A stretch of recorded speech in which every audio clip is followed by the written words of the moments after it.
So the question becomes, how could a country whose founding story was focused on the importance of the people, the importance of the collective, the need to be frugal and to share, have been transformed into a story focused on the importance of the individual and the need to consume? It's an exact opposite cultural story. Well, to answer that, we have to look at a little bit of American history. When the founders of this country first set up the governance system in this country, they were incredibly wary of any entity that could concentrate power.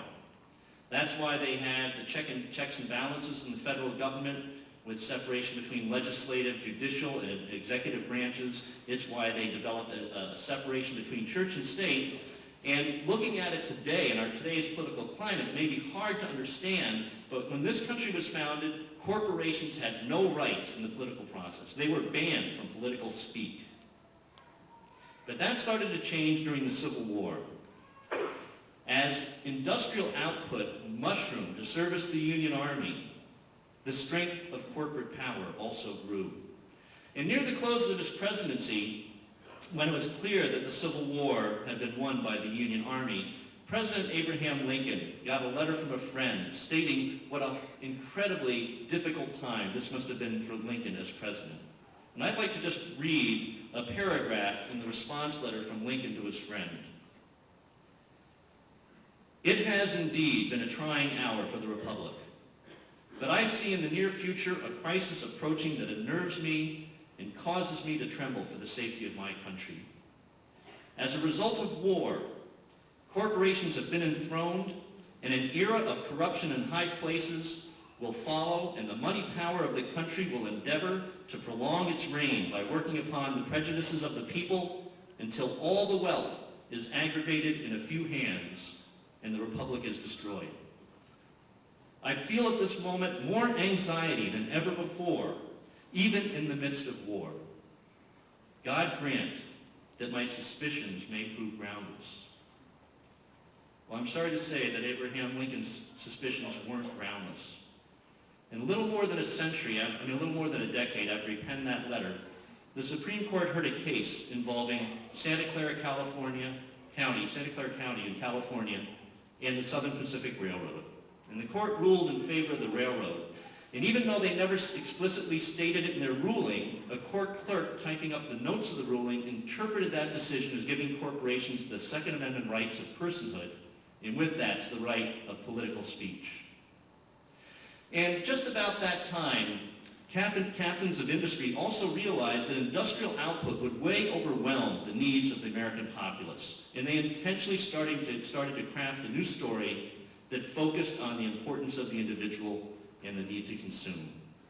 And it was such a masterful piece that they did. In little more than a century, they took one of the most civic-minded and frugal peoples in the world and converted them into one of the most consumptive and self-absorbed peoples in the world. This cultural story has to change.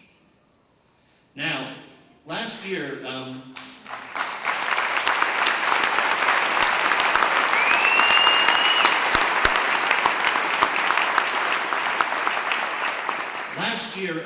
we were lucky enough in the Department of Environmental Studies to have a wonderful botanist and writer, Robin Kimmerer, come and visit with us. And she gave an amazing talk, which was very influential to me. And during that talk, she reminded us about the word to restore. Restore means to bring back. I don't think we have to craft a new cultural story. I just think we need to bring back our founding story. It is an incredibly patriotic story, a story about we the people, about sacrificing for that, and about creating a much wholesome, healthier world out of that. That story, I contend, will not just be a story that's going to help the environment. It's going to be a story that's going to help to create healthier individuals, healthier families, and healthier communities. Now, if you think about it, every single religious and spiritual tradition, going back millennia, has always warned against unnecessary consumption. You can't find one spiritual religious tract that says, or path that says, oh, be gluttonous, it's really good. You're going to go far, just be gluttonous. No, they all say, hey, be very wary, take just what you need. And there's a lot of reasons for this, but one reason we know now from a number of psychological studies that have come out over the last decade or so, Once a populace rises above the poverty level and people have adequate food, clothing, and shelter, as then per capita consumption goes up, right alongside of it goes up rates of depression and anxiety. And I think there's good reasons for this. Our species, modern Homo sapiens, has been on this planet for about 200,000 years. And for more than 99% of all generations that have lived on this planet, people derive a rich and full experience of life from intimate connection to their community, intimate connection to their place, and intimate connection to themselves through reflective practice. Reflective practice can be done in many different ways. It can occur through being involved in contemplation, meditation, prayer, the arts, storytelling.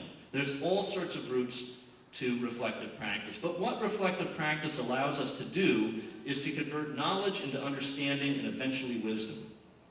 Now, knowledge and understanding are often used interchangeably, but they're very, very different things. Knowledge is the acquisition and mastery of factual material. It's strictly a mental function. One bit of my knowledge is that the Earth is 93 million miles away from the sun, and I picked up that knowledge when I was 9 years old from the Kellogg's Corn Flakes commercial. And some of you that are my age may remember this. It was a cartoon commercial. It had these sunbeams coming out of the sun with smiling faces and racing down to the earth and diving into corn kernels. They got that part wrong. Those sunbeams should have been diving into the green leaves of the plant. But in any case, they dove into the corn kernels, and then as they're coming down, they're singing this jingle. It went just like this. We come to Earth each sunny day from 93 million miles away. Sun in Kellogg's Corn Flakes. So it stuck with me.